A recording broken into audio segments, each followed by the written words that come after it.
Hi, folks. I'm Leo, the founder over at Graphistry, and I'm going to be talking about Cosmos DB for everyone with no-code and low-code GPU visual graph analytics. If you haven't heard of Graphistry before, we're starting to engage a little more widely. We started out working with a lot of deep enterprise and federal teams on problems like cybersecurity, anti-fraud, and more recently we've been expanding out to areas like user analytics, even genomics. You might have heard of us recently. We just got the Gartner Cool Vendor Award. And part of what's going on is we help people use graphs, and we're getting increasingly known because of our use of GPU acceleration for the visual analytics and a bit of the no-code and low-code technology I'm going to be talking about today to just make this all easier for everyone. And today, I want to focus on a few basic things, and also I'm kind of excited to share as part of this is we're starting to officially support Azure Cosmos DB as part of our integrations. And so first, I want to go a bit into why we want to visualize graphs, especially, as you'll see, large graphs. And then while that's valuable, if we can't, an important part to actually making that useful is our ability to bring it to different people in our organization. So I'm going to talk about the role of no code and low code and how we're working in that space. And then finally, I'm going to talk a little bit about the underlying technology. So how we think about the UI technology and again, how we're thinking about GPU acceleration to bring this to bigger scales. So I'm going to start off with an example from one of the projects we're involved in, which is Project Domino, a citizen science effort against medical misinformation. I don't want to go too deep into the project itself. If you want to learn about it, we actually gave a great talk at a great keynote at DEF CON last year. So check out what we're doing there in terms of improving positive information around COVID and medical information and how we're trying to combat the bad information. What I actually wanted to dig into is something that was released last weekend. So a big documentary on HBO into the kind of the origins and the main people behind QAnon. And the reason we cared about this is actually it came through one of the main Project Domino contributors, Cody Webb, is that early on we knew that the QAnon and MAGA movements were really big on promoting conspiracy theories, especially things like denying COVID, trying to prevent people from doing safe public behaviors, and even anti-vax. There's like really strong ties. So see again, the DEF CON talk or the great documentary for the QAnon portion. And what I want to go into is what Cody was investigating using graph technology for the QAnon side and kind of what's gone increasingly public. So in about 2018, he was one of the investigations he's looking at was this phenomenon of things like Mom for Trump, where we had pretty normal Twitter accounts that were often they were doing normal mom tweets or maybe like whatever group, like, Vets for America, that kind of stuff. But periodically, they do this very blatant QAnon or MAGA talking point that was very out of character for what we would expect somebody to do like that. And so when Cody dug into it, he started realizing a lot of these things were like the same text or like the same retweet, same action. And it was kind of this weird pattern. So they were all kind of doing that same thing and kind of in these same bursts. And so it was kind of this weird hybrid of sometimes it looks like a normal person and sometimes it looks like part of it is a botnet. And so when he started mapping out and graphing this data and kind of connecting the metadata behind these tweets, he made two interesting insights.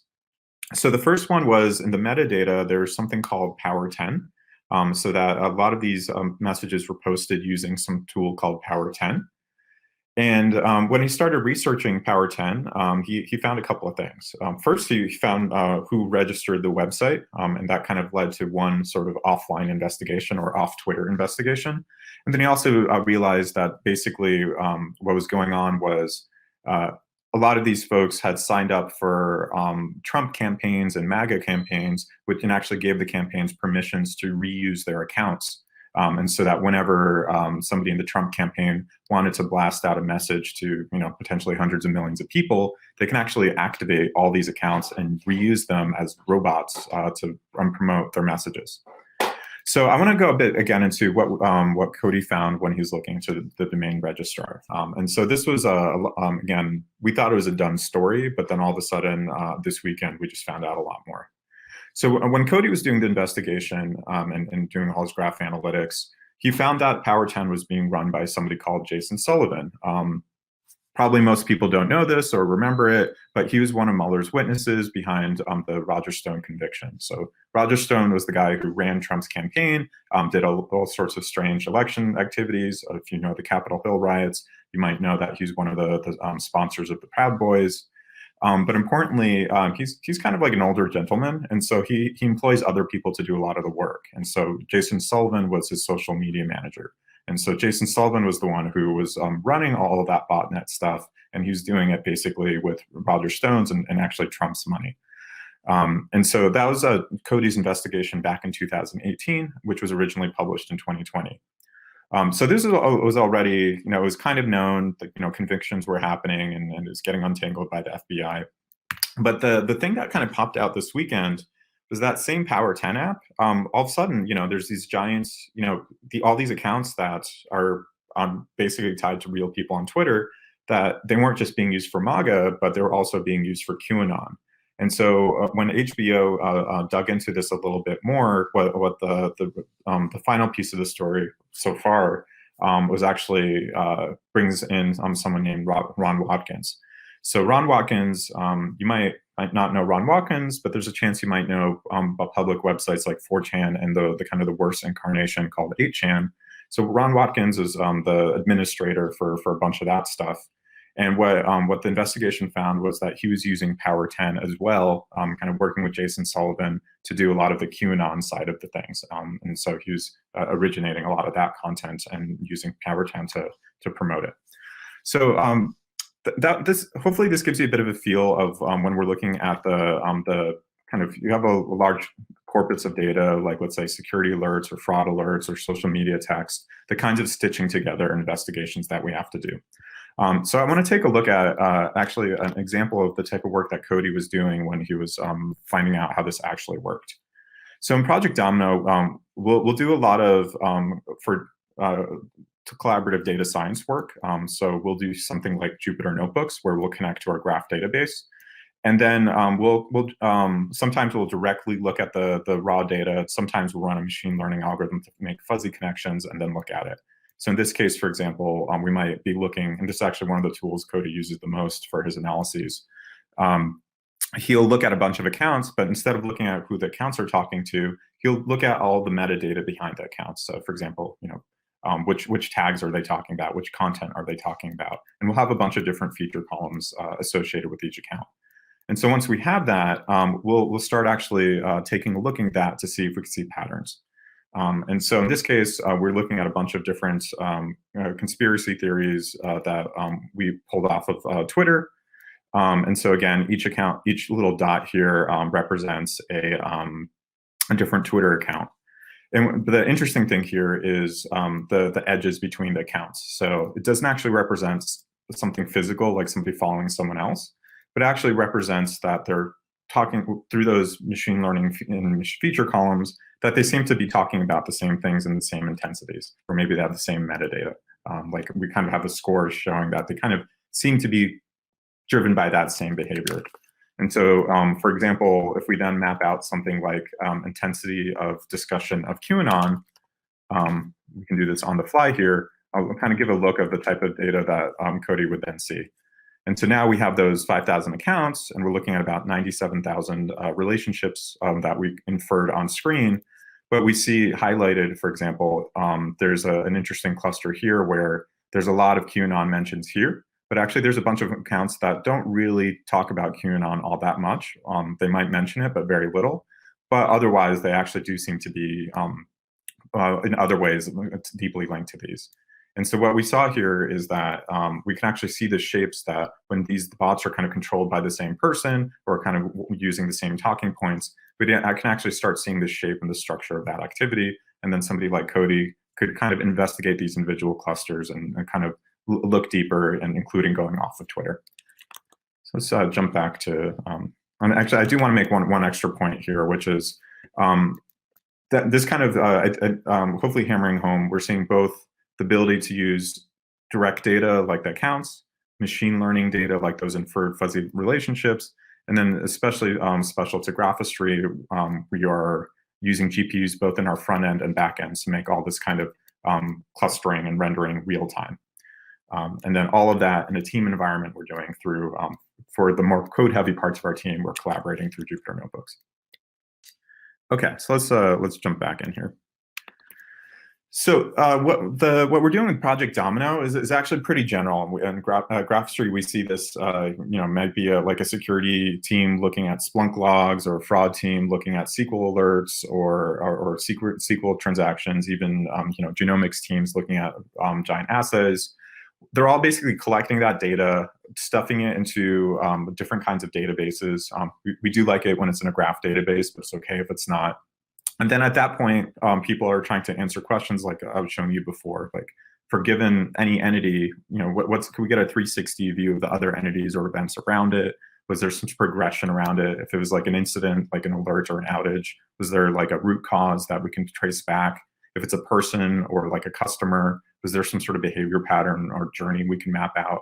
And when we go really meta, like machine learning, can we see like patterns and outliers, that kind of stuff? So the reason I'm talking about that is basically why we're using graph visualization, because when we use something like on their own, they're useful, but not enough, the kind of the classic method. So for example, we just looked at that raw data. We want to look at that at the end, not the beginning, because it's just kind of too zoomed in. Like we can't just look at 1,000 log alerts.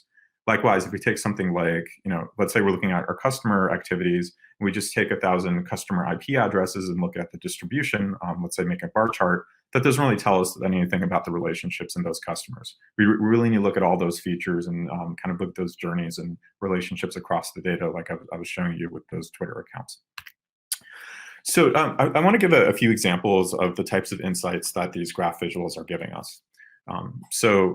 One of them kind of is most direct is we can get this scoping, or this 360. Now we could take any event or entity and just ask what are the connected ones. We don't really care about the schema of the data. It could be any type, and we can see those patterns.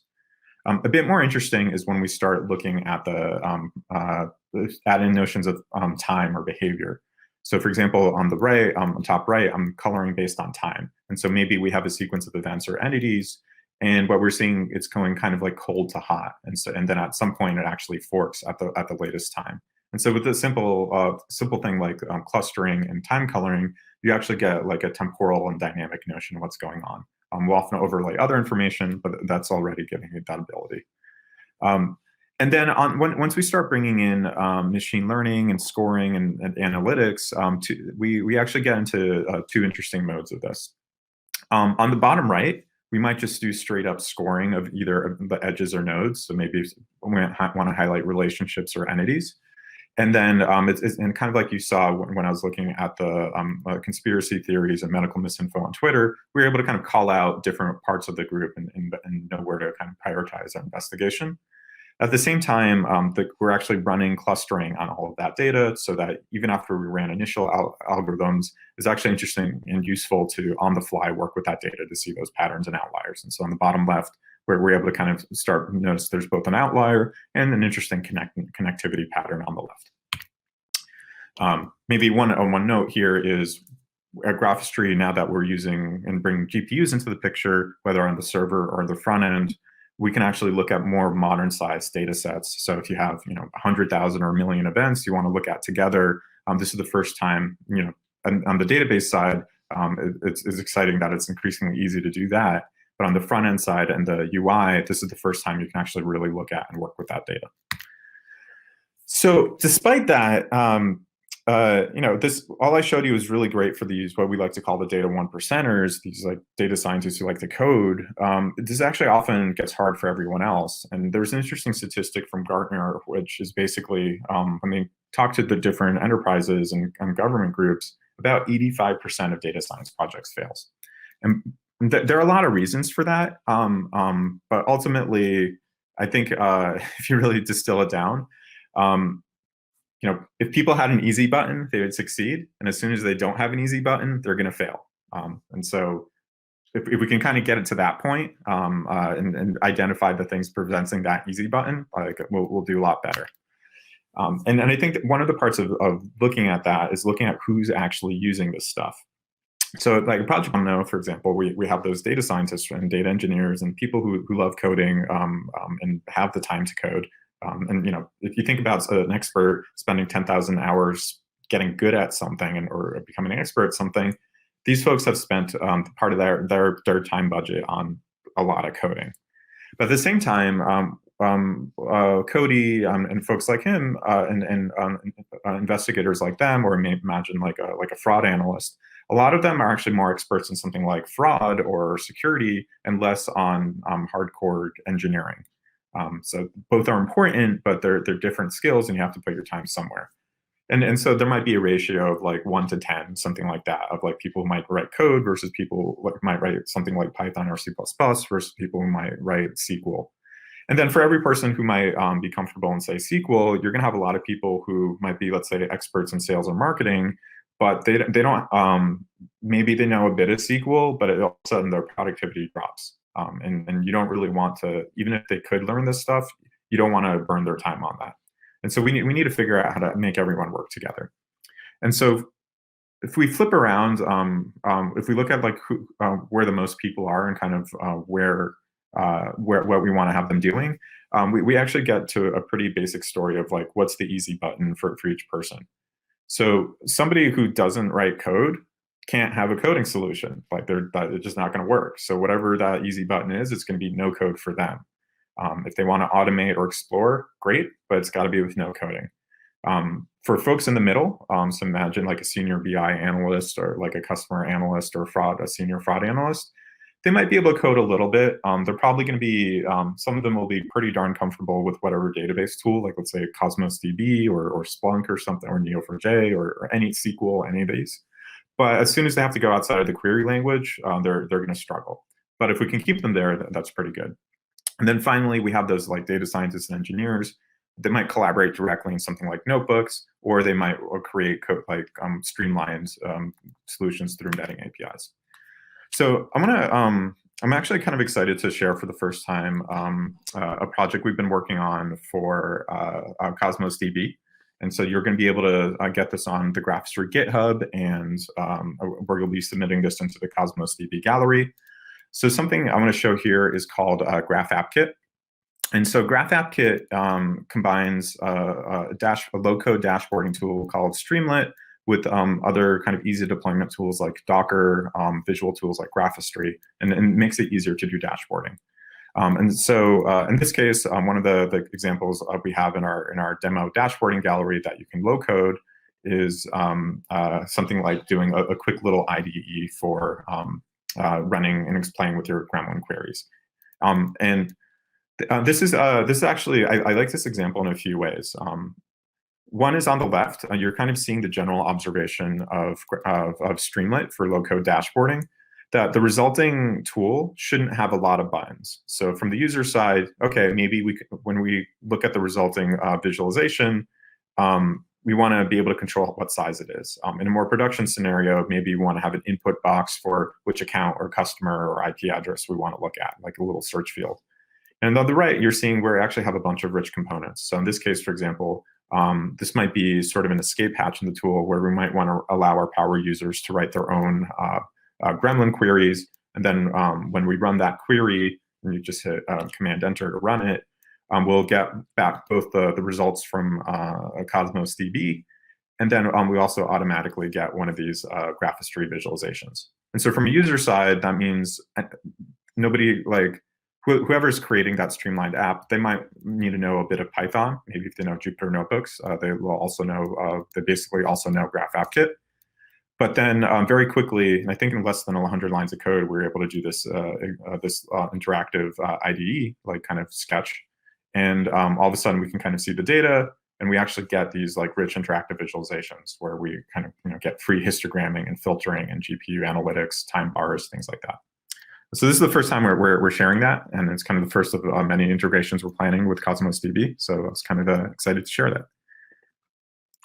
So the next thing I'm going to talk about a little bit here is well, I think the low coding, I like the Graph App Kit and Streamlit because it's pretty nice to do really out there workflows. So if you have to put in machine learning or anything any interesting data transformations in the in-between step, you have that power. But at the same time, Python will slow a lot of users down who want to just go work directly with Cosmos DB and without having to do that code. And so we're actually working on the connector for this. So I'll talk about that in a bit. But the workflow we're going for those folks is that if they could jump from their normal dashboard. Let's say they're looking at a security alert and they want to know for that security alert, was there any outbound network activity? So like, was it just an alert, or there's actually active attacker behavior? And the idea here is that they can create workflows and visualizations for across one or more connectors. And so when they click on one of those investigation deep links, they could run it. It'll discharge queries against whatever databases they're getting. That will, on the fly, run those queries. Each step will pull back events from those different systems, those entities, and then put it on screen for us in this interactive view. The reason this is interesting from a low-code perspective is if we actually look at the details of some of these steps, in this case, we're actually using Splunk. We're actually using, let's see if we have an example here. We're actually using normal queries in those languages. So as long as somebody knows, they don't have to know Python. They would just have to know the Splunk query language. We don't have the Cosmos DB connector exposed yet, but when we do, that'll just be the same thing. It'll be Cosmos DB. You can just write your Gremlin query here. You don't have to do any Python.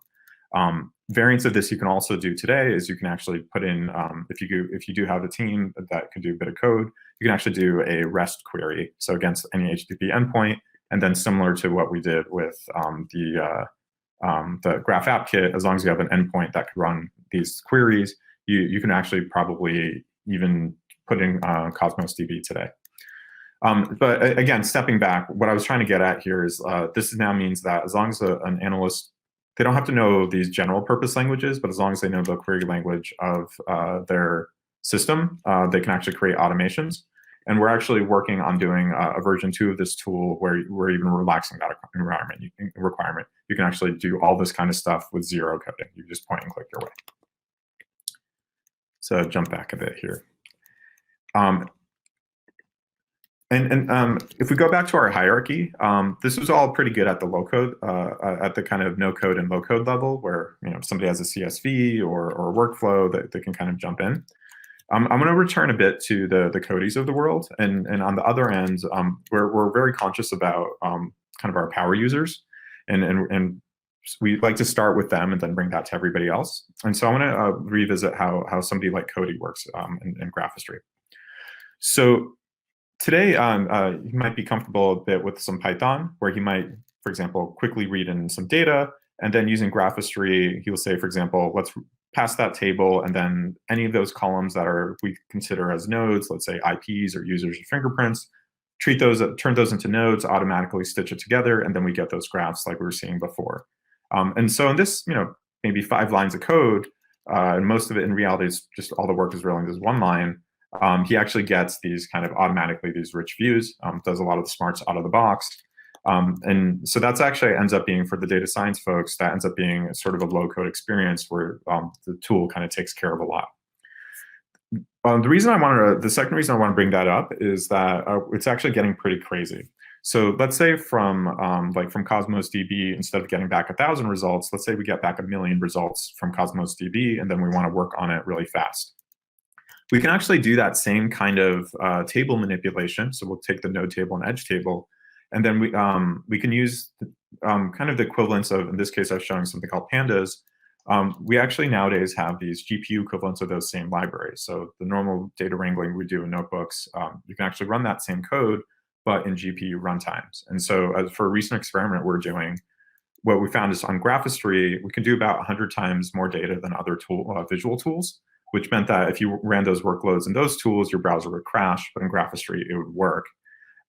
Likewise, when we're working on, for example, loading in that data for export into Cosmos DB, it ran about 100 times faster than pandas. So what might take 20 seconds in pandas took only about 0.4 seconds with the GPU stuff. If your data is already in memory, in GPU memory, so we're not loading off of the network or the disk, we can actually get another 20x speed up over that initial 100x. So this would be a 2000x speed up.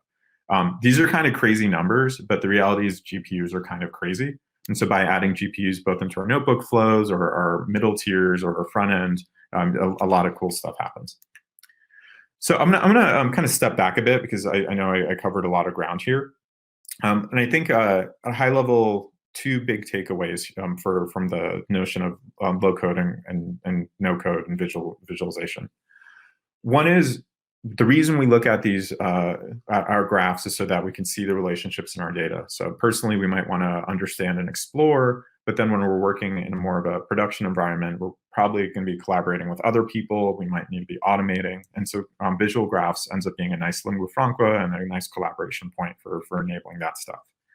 And the second point is from a project delivery and a project success standpoint, if we just stick with things like stick with just the database, or if we're manually coding all of the JavaScript and all the data science stuff ourselves, we're really hurting our delivery speed. So if we kind of low code or no code stuff, we can go faster.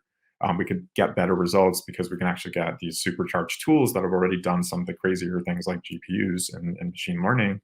And then finally, instead of just being a project that's siloed to our immediate team, or that we can actually start going out to ahead of the team and to other folks much more quickly and kind of more agilely. So we get both that speed, but also that reach. And so from a project ROI and de-risking perspective, that's pretty important. So kind of as next steps, first of all, thank you. Hopefully I was able to show you something new today or change your thinking a little bit. If you want to try out some of this stuff for yourself, we have a free tier over at graphistry.com. So you can just drop in, you don't even need to have a graph data set. You can take a CSV export from your favorite tabular tool in Salesforce, Splunk, whatever, SQL Server. You could drop it in, or you can get one of our free API keys and use it in your own notebook server, or one quick launch, one of our VMs on Azure, AWS, or anywhere else. We are pushing heavier into the Cosmos DB world, so I'm showing you a couple of those early efforts today, like for example within the notebooks and Graph App Kit. So check out our GitHub repos for the open source versions of that stuff, and we'll be submitting our tutorials into the Cosmos DB gallery. Likewise, we do have a small but growing and active community. So I highly encourage you to stop by our Slack channel, or if you're more comfortable async, just drop us an email or go to our Zendesk, and we're happy to help. Finally, and it's kind of exciting to be here with the Cosmos DB team. We are investing a lot more in Cosmos DB and kind of preparing for a lot more for this year. And so if you're on a bigger team or working on an ambitious or an interesting Cosmos DB project, and you want to up your visual capabilities, contact me. I'm the founder over there, so happy to directly work with you. And we're definitely looking for good design partners that we could mutually invest in. So with that, thank you. And I guess we're going to be opening this up for Q&A.